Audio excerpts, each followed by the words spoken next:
Dans cette série L'envers du miroir, je te propose d'explorer la structure énergétique collective d'une question ou d'une problématique qu'un groupe de personnes expérimente actuellement. Je suis Céline Germain, passeuse de conscience. J'utilise les états de conscience modifiés afin de retrouver le pouvoir personnel qui réside en chaque être. Chaque mot, concept, porte un poids énergétique acquis au cours de son utilisation au fil du temps. Par un état de conscience élargi, j'explore la structure énergétique d'une thématique afin d'éclairer les zones d'ombre, les peurs et les croyances inconscientes. Cette mise en lumière permet d'alléger le poids et l'impact des croyances au niveau collectif ainsi qu'au niveau individuel, afin que la conscience circule plus fluidement. Si la question t'appelle et fait écho en toi, installe-toi confortablement et écoute avec ton corps les mots pour ressentir l'ouverture d'espace à l'intérieur de toi. N'hésite pas à laisser remonter à ta conscience les questions et croyances personnelles afin de valider ton expérience pour effectuer des libérations.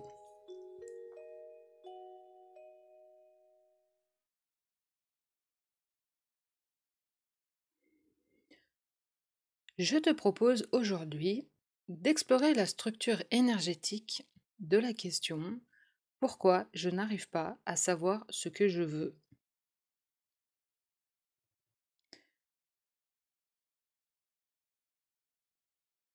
Cette question survient dans des périodes de vie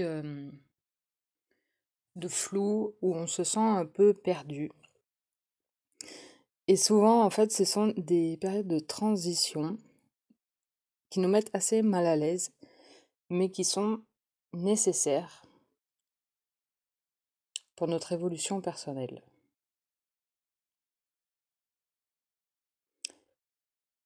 On peut rentrer dans de grandes phases d'incertitude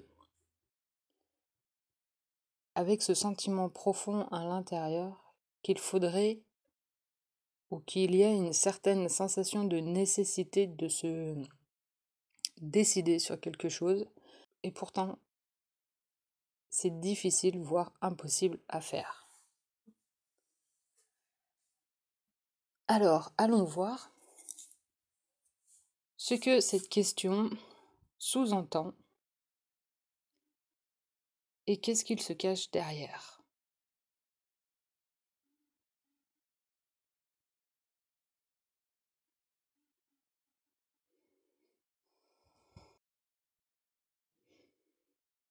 Alors, cette question survient lorsque l'on est bloqué dans le mental, lorsque toute notre énergie est concentrée au niveau de la tête, au niveau de la nuque et des épaules. Car cette question porte en elle-même du stress et de l'angoisse. Et en fait, on est sur une réaction automatique du mental qui cherche à trouver une solution pour sortir de cette impasse afin de se sentir mieux et afin, grosso modo, de se sentir allégé, porté par la vie et de savoir où on va.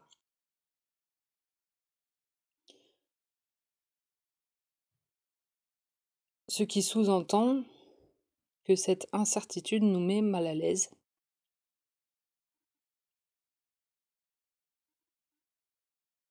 Est inconfortable et nous met en insécurité. Et c'est cette insécurité qui est très dérangeante. Et c'est pour ça que le mental, le cerveau, se focalise sur la résolution de cette problématique.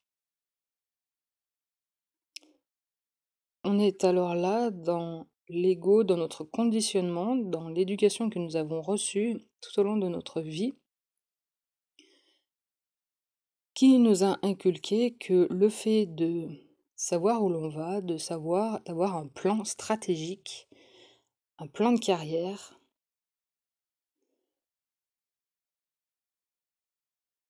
permet de pallier à ce sentiment d'insécurité et permet en fait d'avoir un certain soulagement puisque lorsque l'on suit ce plan, il n'y a plus de questions. Il n'y a plus de questions à se poser puisque tout est tracé. Or, en fait, dans ce cadre-là, une part de nous se sent enfermée, prisonnier, et c'est comme si elle n'avait plus de marge de manœuvre et se sent enfermée. Et je vois en fait ce balancement en fait entre la question profonde d'insécurité que cette question pose, alors même que, parce que si on se pose cette question-là, cela signifie qu'auparavant, on a suivi un chemin pendant un temps, tout du moins, et que l'on a su où est-ce que l'on allait, et que si on arrive à cette question aujourd'hui, pourquoi est-ce que je n'arrive pas à savoir ce que je veux, c'est qu'à un moment j'ai su ce que je voulais, et que j'ai bien rencontré une certaine limite à ce que je voulais, puisque je me suis sentie prisonnière de ce plan. C'est là où les signes de la vie, voire des synchronicités, nous ont menés à cette intersection de chemin, de choix, pour nous pousser à creuser plus profondément à l'intérieur de nous, de sorte que l'on dépasse notre conditionnement pour nous rendre compte que nous avons suivi un chemin tout tracé, un plan stratégique, qu'il soit venu de nous-mêmes, si on l'avait décidé, ou peut-être de notre famille, de nos parents, mais que finalement, peut-être que l'on n'est plus cette personne-là. Et que cette question de savoir ce que je veux, peut-être est en fait beaucoup plus profonde et mène à révéler l'être qui est à l'intérieur, notre être originel. Et cette période de vie demande à faire intervenir la conscience supérieure pour qu'elle commence à interagir avec nous dans notre quotidien pour qu'elle nous guide. Donc la première chose à prendre conscience, c'est lorsque l'on se pose cette question de je ne sais pas ce que je veux, le vouloir, vient de notre mental, de notre conditionnement, du personnage que l'on s'est créé jusqu'à maintenant, qui souhaite s'illusionner à travers la sécurité qu'il essaye de bâtir en faisant des choix et en sécurisant son avenir, son quotidien.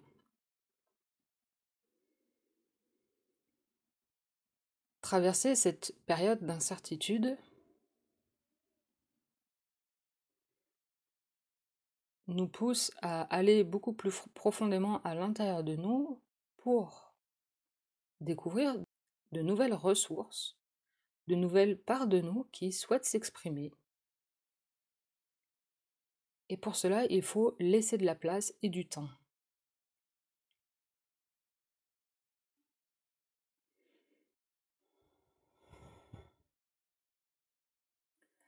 Donc s'accorder des espaces de liberté, des espaces de rien, afin que, au fur et à mesure, quelque chose émerge de nous. Que de nouveaux désirs, de nouvelles envies naissent et apparaissent, et ne peuvent le faire que si on leur laisse l'espace d'éclore. Mais si on est tout le temps en train de charger notre planning, d'être occupé, d'endosser toutes les responsabilités plus celles des autres, afin justement de ne plus sentir cette incertitude, cette insécurité, alors à un moment, le corps va nous arrêter de lui-même et nous forcer en fait peut-être à nous aliter.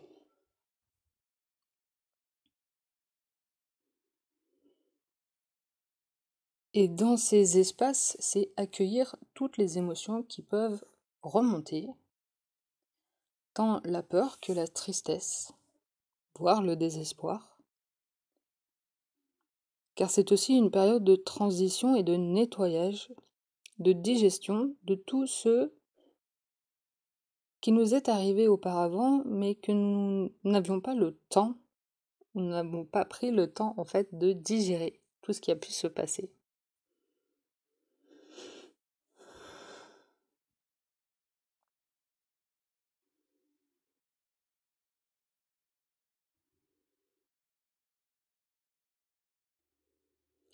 Et c'est lorsque l'on commence à, au fur et à mesure, d'ouvrir ces espaces de liberté, ces espaces.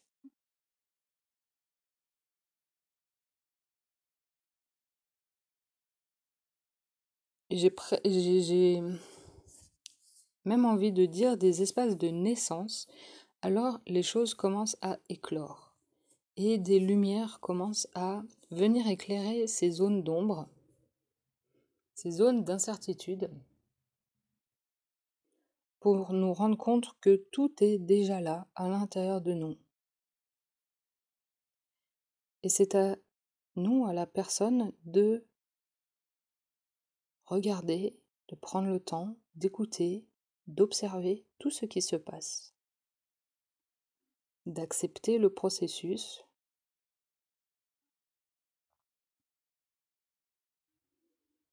car le processus est enclenché et va se faire de toute manière.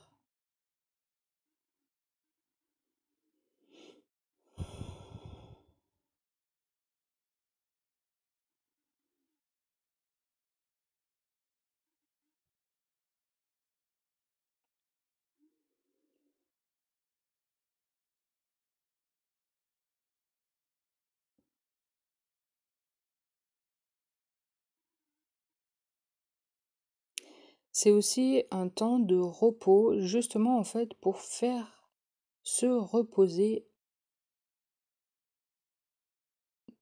l'ego conditionné, le ou les rôles que l'on s'est attribués au cours de notre vie, pour les mettre de côté et voir ce qui apparaît. Et bien sûr que ça, en fait, ça demande énormément d'énergie à l'intérieur. Et ça peut être très fatigant. Donc il est essentiel de prendre soin de soi durant ces périodes.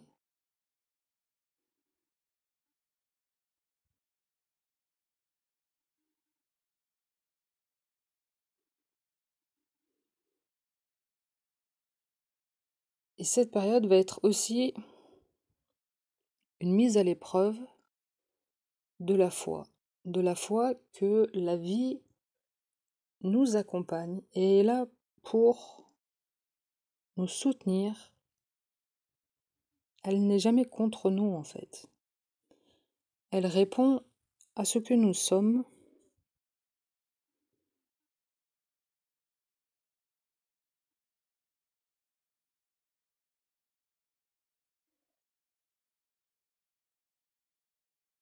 Et c'est dans cette construction de la foi, de la confiance absolue de ce qui est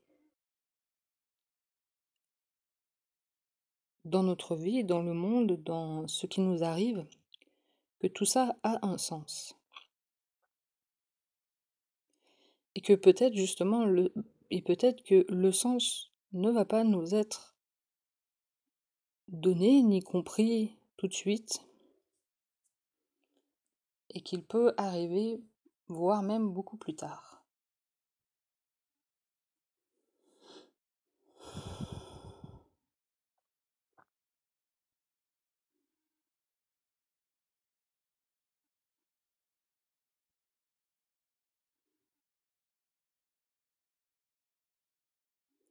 Et dans cette épreuve de la foi, en parallèle de cette épreuve de la foi, il se passe aussi le processus d'amour de soi.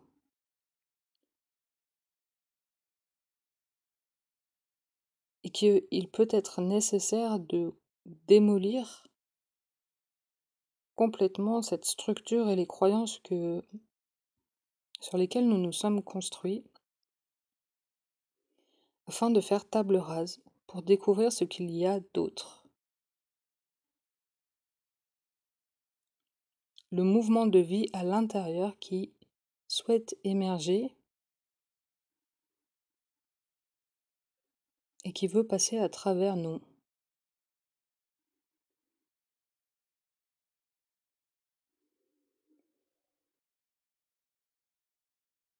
Alors nous arrivons sur la structure de peur et de croyance, mais si tout ça n'était pas vrai. Donc les peurs remontent, et si je n'y arrivais pas à dépasser mes peurs, si je n'arrivais pas à avoir la foi, si je ne m'aimais pas, si la vie ne m'aimait pas, et si la vie était contre moi. Et derrière toutes ces questions, en fait, cela alimente le stress et la nécessité aussi de trouver des solutions à ce mal-être. Et pourtant, il faut être patient avec ceci, car c'est une construction qui peut prendre du temps.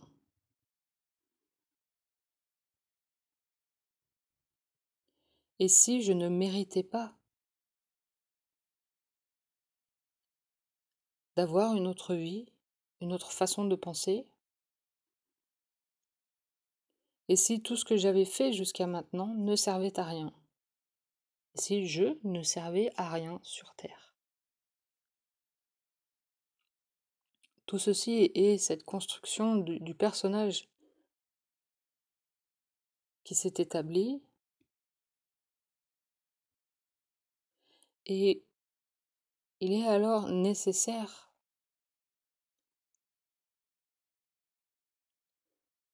bien sûr utile, de faire intervenir et de créer en fait cet espace à l'intérieur de soi d'accueil de toutes ces questions, de toutes ces peurs et ces croyances, afin que la conscience supérieure vienne contenir ceci, vienne regarder le personnage en train de s'exciter et en fait de courir dans sa roue de hamster, car il tourne en rond en lui-même.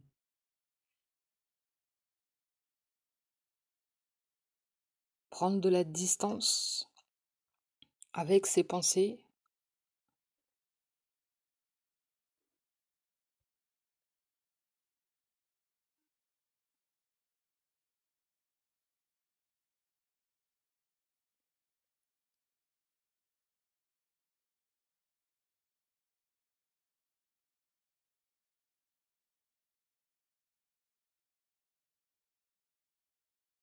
ne plus rejeter les sentiments et émotions désagréables, les critiques intérieures, mais les observer passer.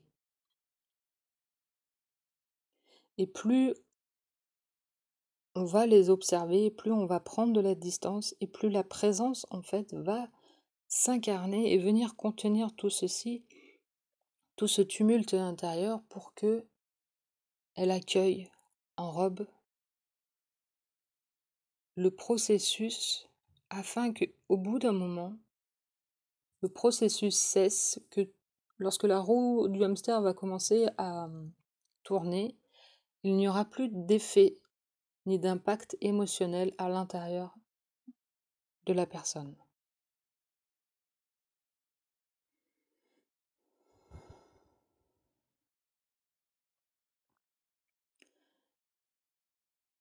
Car c'est par la contenance de la présence qui va amener de la lumière et qui va amener en fait qui va soutenir la transformation, qui va amener au fur et à mesure la paix, la foi, la certitude que cela va passer. Que ce n'est qu'un mauvais moment et qu'il ne faut pas résister au mal-être qui se présente. Car plus on va accueillir, plus on va faire avec, plus le processus va s'estomper et l'ego diminuer.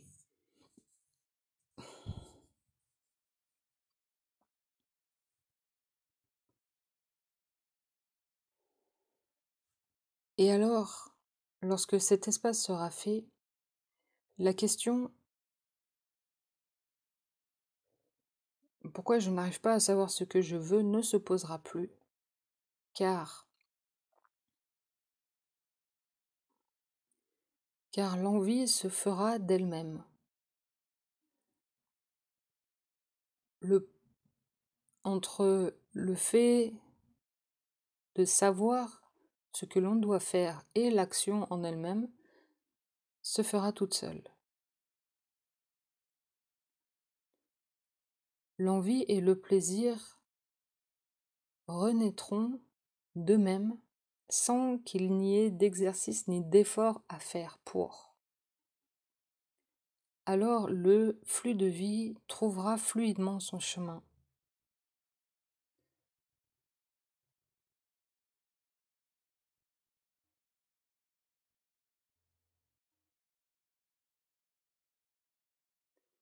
Mais pour cela, il faut créer de l'espace et du temps pour écouter et sentir ce flux de vie passer à travers le corps.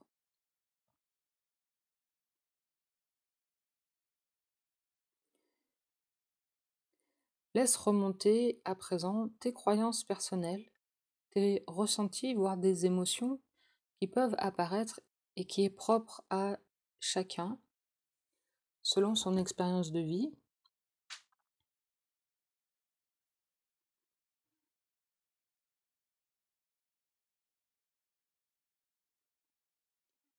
Puis nous allons passer à la transformation, à la reprogrammation de la mémoire des cellules.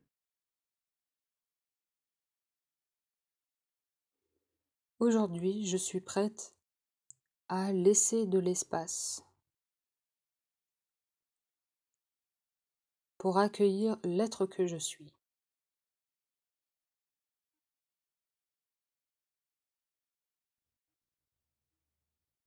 Aujourd'hui, je suis prête à mettre de côté mon mental et mon conditionnement. J'ai la foi d'entreprendre ce chemin de connaissance de soi, de la connaissance de ma présence intérieure, afin de découvrir ce qu'elle souhaite expérimenter.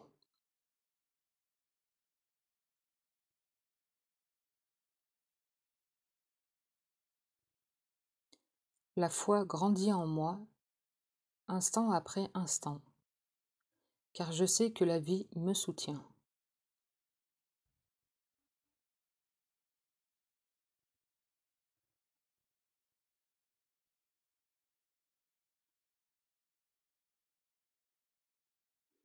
J'accueille et reconnais les signes de ma conscience supérieure.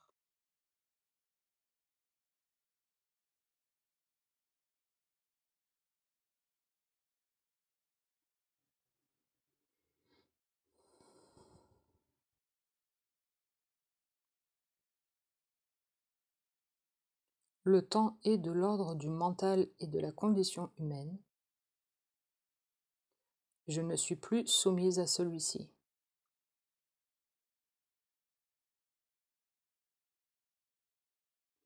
J'ai une foi absolue que ce qui doit apparaître et me traverser se fera.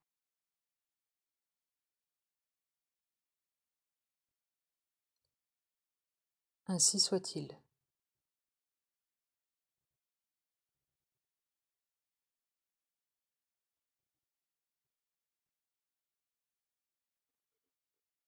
Prends une grande inspiration. Laisse intégrer l'information à travers tes cellules.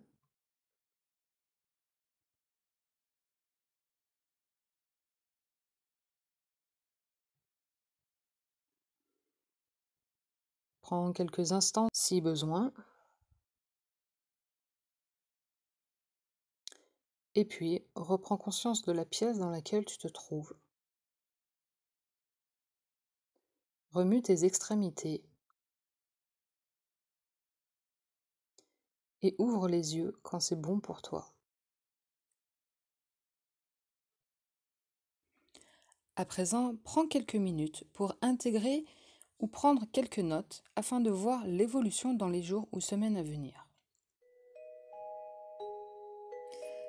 Si tu aimerais que j'explore la structure énergétique de certaines thématiques auxquelles je n'ai pas encore pensé, n'hésite pas à formuler ta question le plus simplement possible et de me laisser un commentaire. Et fais de même si tu souhaites aussi partager ton expérience et me faire un retour. Je serai ravie de savoir comment ça s'est passé pour toi. Et puis, on se dit à très bientôt.